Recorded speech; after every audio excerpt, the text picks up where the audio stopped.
Nobody else said anything. A few people glanced at me. They knew. Word travels fast in a place like this, but nobody wanted to get involved. Everyone had bills. Everyone needed their job. I understood that. Around 3, I finished writing what I could. I packed my personal items into a box. A coffee mug my daughter made in art class 6 years ago, a sweater I kept here for when the warehouses got cold, some photos, a plant that somehow survived despite almost no sunlight, not much to show for 9 years. I thought about the director, Hugh. He'd been with the company for 23 years, ran 5 regions, oversaw maybe 200 employees. Wade reported to someone who reported to Hugh, so they'd never actually met, but Hugh and I knew each other. It started 5 years back. One of the new hires got caught stealing. Kid was 19, director's nephew, someone's son who needed a summer job and thought he could pocket some merchandise without anyone noticing. Everyone found out. Hugh found out. There was a meeting. Loss prevention wanted to prosecute, make an example, prove nobody got special treatment. They asked me what I thought. I was a supervisor then, before I moved fully into inventory management. I looked at this kid, scared, stupid, young. He's 19, I said. Give him counseling, make him pay it back, but don't ruin his life over this. The room went quiet. Everyone expected me to agree with prosecution, Hugh's own nephew. Hugh looked at me for a long moment, then nodded. Do it that way, he said. The kid paid back what he took, did counseling, finished the summer, and never stole again. Last I heard, he was in college and doing well. After that, Hugh started checking in with me. Every few months, we'd meet for breakfast at this place near the main warehouse. Nothing fancy. Eggs, toast, coffee. He'd ask how things were going. Not just work, life, my kids, problems I was dealing with. Other people thought it was strange. Why would a regional director have breakfast with an inventory manager? But Hugh wasn't like that. He remembered that I'd shown his nephew mercy when nobody else would. He valued that. We had breakfast scheduled for today, 4 o'clock. We always did late afternoon because his mornings were packed with meetings. I looked at the clock, 3:15. Should I tell him I got fired or just cancel? I decided to go home. I'd text him later and explain what happened. He'd understand. He might even put in a word for me somewhere else in the company. I carried my box through the building, past people working, past the break area where I'd eaten lunch for 9 years, past the bulletin board with safety reminders and birthday announcements. Wade wasn't around when I left, probably in a meeting taking credit for cutting costs. I loaded the box into my car and drove home, 20 minutes through traffic, the same route I'd taken thousands of times. I didn't cry. I didn't feel angry exactly, just empty, like something had been carved out of me and I was supposed to keep moving anyway. At home, I set the box down, made tea, and sat on the couch. My phone started buzzing. Hugh. I stared at it and let it ring. He'd leave a message. It rang again. And again. On the 4th ring, I answered. "Where are you?" Hugh said. No greeting. His voice was tight. "We have the review in 30 minutes. Your boss keeps saying you quit. What's going on?" "I didn't quit," I said. "Wade fired me this morning. Said he found someone who'd work for less." Silence. I could hear Hugh breathing. Background noise. Voices. "He what?" "He fired me. Told me to pack my things and write transition notes for my replacement." "I'm looking at the schedule right now," Hugh said. His voice was different. "Darby, you're on here. Quarterly inventory review, 4 o'clock. We do this every 3 months. You've never missed one." "I know. I was coming, then Wade called me into his office and told me I was done." More silence. Then, "Stay near your phone." He hung up. I sat there holding my tea. It had gone lukewarm. Outside, kids were playing. Someone was mowing a lawn. Normal sounds. A normal day for everyone else. My phone buzzed. A text from Hugh. "What's your boss's direct number?" I sent it. Then I waited. 20 minutes passed. I tried not to imagine what was happening. Hugh calling Wade, Wade realizing he'd made a massive mistake. But what could Hugh do? Wade was management. He had the authority to hire and fire within his division. My phone rang. Unknown number. Hello, Darby. This is Pauline from HR. I'm calling about a termination that was processed today under your employee number. Can you confirm that you met with Wade Brennan this morning? Yes. And he informed you of your termination? Yes. Did he provide any documentation or severance information? No. He just told me to pack my things. I heard typing. I see. And did he cite performance issues or disciplinary actions? He said they found someone cheaper. More typing. Longer this time. Okay, thank you. Someone will be in contact with you shortly. She hung up. I felt something then. Not hope exactly, but something. An hour later, Wade called.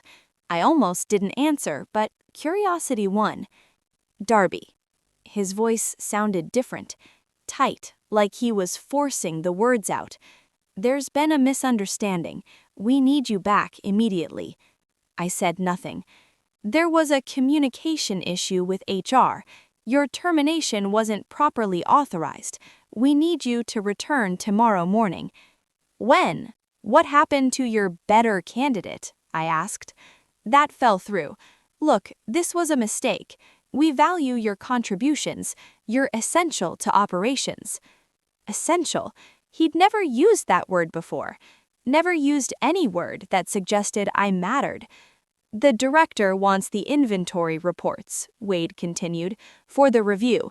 You have all the data. Nobody else can pull it together in time. Nobody else, because he'd fired the one person who knew how. I'll think about it, I said. Darby, please, I need an answer now. We have obligations, contracts. The quarterly review is critical for regional planning. You didn't care about that this morning. I made an error in judgment. It happens, but we can fix this. Come back. We'll discuss a raise, better benefits. Before I continue, thank you for listening to my story. I know you could be doing anything else right now, but you're here with me. Drop a comment and let me know where you're listening from. I'd love to know this story is reaching people everywhere. Now let me tell you what happened next. I didn't go back that day, or the next. I let Wade sit with his mistake. Hugh called me that evening. I want you to understand what's happening, he said. I didn't fire Wade. I'm not transferring him. I'm doing something else. What? Promoting him. Effective immediately. He's personally responsible for all 3 warehouses. Direct oversight. No support staff. No transition period. Every decision goes through him. Every mistake falls on him. And he needs to produce the quarterly reports you usually handle by himself. I didn't know what to say. He told corporate anyone could do your job, Hugh continued, so now he gets to prove it. He wanted to cut costs. Fine. He can manage the system himself and save your salary. Hugh, that system took me 9 years to build. He doesn't know how it works. I know. He's about to learn that. What about the warehouses, the operations? They'll survive. Might get messy for a while, but Wade made a decision that affected my region. He eliminated someone critical without consulting me, without understanding what he was losing. That has consequences. After Hugh hung up, I felt strange. Not happy exactly, not satisfied. Just aware that something had shifted. Wade called me 6 more times that night. I didn't answer. The next day, I got a call from the main warehouse. Trent from shipping. Hey, is this Darby? Listen, I know you're not here anymore, but we've got a problem. There's a shipment of winter gear that needs to go out today, and nobody knows where it's stored. Your boss is tearing through Zone C, but I'm pretty sure that's summer inventory. It's in Zone A, I said. Back corner, yellow labels. Thank you. He's been looking for 2 hours. Trent hung up. 20 minutes later, another call. Different warehouse. A supplier delivery came in wrong, products they didn't order. Nobody knew who to contact to fix it. I walked them through it. Then another call. And another. Wade's voice got more desperate each time. Please, everything's chaos. Nothing's where the reports say it should be. Suppliers are calling about missed orders. The replacement you mentioned? He quit, walked out after 4 hours, said the job was nothing like I described. What did you describe? Data entry, simple inventory tracking. I didn't know it was this complex. You made it look easy. That word again, easy. You never asked how it worked, I said. You just wanted it to work. I'm asking now. Come back. Name your price. I thought about it, going back, taking the raise, returning to something familiar. But I'd spent 9 years building a system for someone who didn't value it, who thought I was replaceable, who smiled while he fired me. No. Darby, please. The regional review is in 2 days. Hugh is demanding full reports, supplier analyses, zone efficiency breakdowns, product movement tracking. I don't even know what half of that means. You should have learned when you had the chance. I hung up. Over the next week, I watched from a distance as everything unraveled. Friends still working there texted me updates, products shipped to the wrong locations, seasonal items sitting in zones where they degraded, suppliers threatening to drop contracts because orders were chaotic. Wade was working 16-hour days trying to fix it. He'd call me at midnight, voice raw from exhaustion, begging for help. Sometimes I answered. I gave him small pieces of information, enough to keep things from completely collapsing, not enough to save him. Hugh called once that week. You doing okay? Yeah. I know this situation isn't ideal. The warehouses are struggling, but Wade needs to understand what he threw away, what you built. Some people only learn through consequences. What if he doesn't figure it out? Then we'll make other arrangements, but that's not your problem anymore. You gave 9 years. You don't owe us anything else. He was right. I didn't. I started applying elsewhere. Different companies, different industries, places where inventory management mattered, where experience counted. 3 weeks after Wade fired me, I got an offer. Smaller company, manufacturing operation. They needed someone to organize their distribution system. Better pay than before, flexible hours, a boss who asked questions and actually listened to the answers. I accepted. Wade called when he found out. Someone must have told him. You're really leaving? What am I supposed to do? Figure it out like I did 9 years ago when nobody wanted this job. That's different. You had time to learn. I had time because I took it. Nobody handed me knowledge. I built it. You could have learned any time. You chose not to. He went quiet. I'm sorry. I didn't understand what you did. I thought it was just managing lists. I know. If you come back, I'll do better. I'll learn. I'll support you properly. Wade, you fired me. You looked me in the face and said you found someone better. You can't unfire that. You can't take back showing me exactly how much I meant to this place. It was a business decision. Everything's a business decision until it affects you personally. Now you're living with yours. I hung up. I blocked his number. I started my new job the following Monday. I heard later Wade lasted another month before Hugh finally removed him. Not fired, transferred to a smaller location. Single warehouse. No direct reports. Essentially demoted while keeping his title. They brought in someone new to run the division, someone who understood operations, someone who spent the first month just learning the system I'd built, talking to suppliers, understanding why things were arranged the way they were. That person called me once. I'm trying to untangle what's here. Your notes help, but there's so much institutional knowledge that's just gone. How did you keep all this in your head? 9 years of showing up, I said. 9 years of showing up, 9 years of fixing problems nobody else wanted to touch. 9 years of learning what worked and what didn't. She thanked me, said if I ever wanted to consult, they'd pay well. I told her I'd think about it, but I didn't want to go back. Not even as a consultant. That chapter was closed. My new job felt different from day one. The owner, a woman named Bree, walked me through the facility herself, showed me every area, introduced me to every person, asked me what I needed to succeed. Time, I said. Time to learn your products, your suppliers, your processes. This won't be instant. I know, Bree said. That's why we hired you. We need someone who understands this takes work. It was refreshing, being treated like my knowledge mattered, like experience was valuable instead of expensive. The facility was chaos when I started. Not as bad as my old warehouses had been 9 years earlier, but close. Products scattered, no clear organization, suppliers frustrated by constant ordering mistakes. I'd seen it before. I knew how to fix it. I started the same way I had years earlier, learning every product, talking to everyone who worked there, understanding the flow, where things came from, where they needed to go, what slowed everything down. It took me 3 months to build a working system, color-coded zones, rotation schedules, supplier relationships rebuilt, reports that actually tracked what mattered. Bree checked in regularly, not hovering, just present. How's it going? What do you need? Any obstacles I can remove? That's what good management looked like. Someone who understood that helping employees succeed was how you succeeded. Meanwhile, I kept hearing stories from my old workplace, through friends still there, through industry contacts, through the occasional message from someone who still had my number.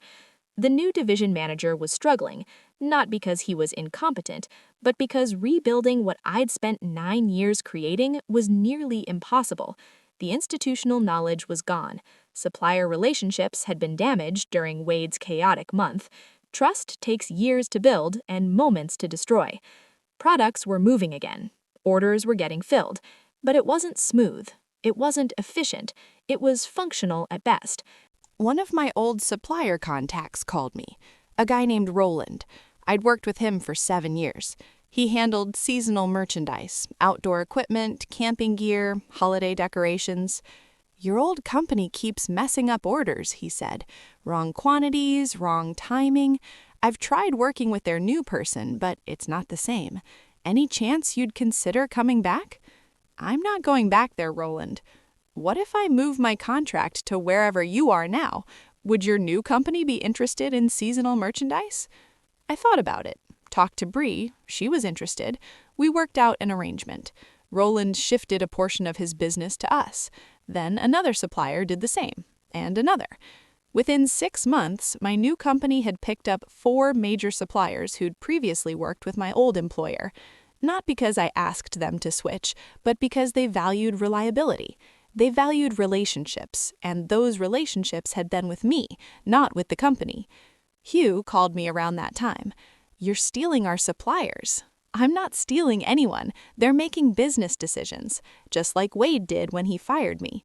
Hugh laughed. Actually laughed. "Fair point. How's the new place treating you?" "Better." "Good. You deserved better than what happened. I'm sorry it took Wade's stupidity for you to find it. You could have stopped him." "I could have, but then you would have stayed in a place that didn't value you. Sometimes the worst thing that happens to us is the push we need towards something better." He wasn't wrong. I'd been comfortable at my old job. Not happy, not fulfilled, just comfortable, familiar. I probably would have stayed another 9 years, building systems for people who didn't appreciate them. Getting fired hurt, but it freed me. My kids noticed the difference. Not just the better pay, though that helped, but my mood, my energy. My daughter, Riley, said it one night at dinner. "You seem lighter, Mom." Lighter, like something heavy wasn't sitting on me anymore. She was 14, too perceptive for her own good, but she was right. I'd been carrying weight for years. The weight of being undervalued, of working harder to prove I deserved to stay, of making someone else look good while staying invisible myself. That weight was gone. Work became something I did instead of something that drained me. I solved problems, built systems, trained new employees properly, had conversations with management where my input mattered. About 8 months after I started my new job, Bree called me into her office. "We're expanding, opening a second facility across town. I want you to oversee inventory for both locations, build the new system from the ground up, train someone to help you manage it." It was a promotion, more responsibility, more money, more recognition. "I'm in," I said. "You don't want to think about it?" I've been thinking about it since I walked in here. This is exactly what I want to do. Building the second facility system was satisfying in ways I couldn't fully explain, like creating something from nothing, knowing it would work because I understood what made systems work. I hired an assistant, a young guy named Carlos, 23, eager to learn, asked questions constantly, wanted to understand not just what to do, but why. Training him reminded me of training myself 9 years earlier, showing him how products moved, why certain items needed specific storage, how to read supplier patterns, when to anticipate problems before they happened. He absorbed everything, took notes, made mistakes, learned from them. Within 6 months, he was handling daily operations while I focused on bigger picture planning. That's what succession should look like. Not firing someone and hoping their replacement figures it out, but deliberately building knowledge, passing it on, creating systems that survive beyond one person. My old workplace never called me again after that first conversation with the new division manager. I heard through the grapevine that they'd stabilized. Not great, not back to what it was, but functional enough to keep operating. Wade disappeared from my radar entirely. I didn't ask about him, didn't look him up, didn't care. Some people thought I should feel triumphant, like I'd won something, but it didn't feel like winning. It felt like moving forward, like leaving behind something that didn't serve me and finding something that did. One afternoon, about a year after I'd been fired, I was at the new facility checking a shipment when my phone rang. Unknown number. I almost didn't answer, but something made me. Darby, this is Glenn. I don't know if you remember me. I worked in receiving at your old job, Zone B warehouse. I remember. How are you? I'm okay. Listen, I'm calling because I'm leaving the company, found something else, and I wanted to thank you before I go. Thank me? You probably don't remember, but 3 years ago, I made a huge mistake, mixed up 2 shipments, cost the company thousands. I thought I'd be fired. You came and found me in the loading area. I was panicking. You said mistakes happen. Let's fix it. You stayed 4 hours after your shift helping me sort it out. You never told anyone it was my fault. You took responsibility in the report. I did remember. Vaguely, it had seemed like the right thing to do at the time. Glenn was a good worker. One mistake didn't define him. You didn't need to call, I said, but I appreciate it. I needed to, because when you got fired, I felt sick. We all did. You'd helped so many of us over the years, fixed our problems, covered our mistakes, taught us how to do things right, and the company just threw you away like you were nothing. Glenn, let me finish. I wanted you to know that we noticed, we remembered, and I'm not the only one who's left since then. A lot of people have, because if they could do that to you, they could do it to anyone. You showed us how we deserved to be treated, and when they treated you like that, it opened our eyes. After Glenn hung up, I sat in my car for a while, thinking about what he'd said. I'd never considered that my firing affected other people, that it sent a message beyond just me losing a job, that it showed everyone else exactly how much loyalty meant to that company. Over the next few months, I heard similar stories, people reaching out, thanking me, telling me they'd moved on to better situations. Some had taken positions at my new company, others had found different paths entirely. It was strange. Being fired had felt like an ending, like failure, but it had actually been a catalyst, for me, for others, for change that needed to happen anyway. Brian mentioned it once. You know, we've hired 5 people from your old company in the past year.